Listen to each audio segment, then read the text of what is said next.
આ છે નવી સાઈડ, તમે જોઈ લો મિત્રો. હવે આ સાઈડ ઉપર આપણે આ વેલ્ડિંગની થોડી પાછળથી ઉપાડવાની છે ને આગળ ઢાળ પાડવાનો છે અને લુક બદલી નાખશું. એટલે આપણે વિડીયો જોતા આપણે લુક એનો બદલાવાનો છે.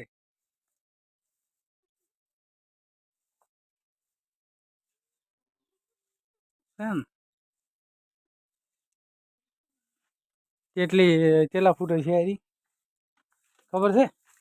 હા, ખબર નથી. પોસ્ટપત્ર ઉપરનું લોકેશન ઓડીના અંદરના ભાગનું પ્લાસ્ટર બાકી છે, પછી કરી દેવાનું છે. આટલેથી મોડીને હાઈટ કેટલી થાય છે એની 6 ફૂટ.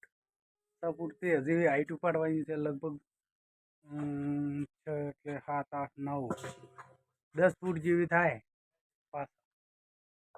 પત્ર બીજા ઊંચો આવશે, પ્લાસ્ટર આવશે, બધું તૈયાર થાય ને એટલે આનું લોકેશન આખું બદલાઈ જાય નજારો. એટલે તમને તૈયાર કરીને બતાવીશું. જોતા રહેજો. આપણી ચેનલને ફોલો કરો, શેર કરો ને લાઈક કરો.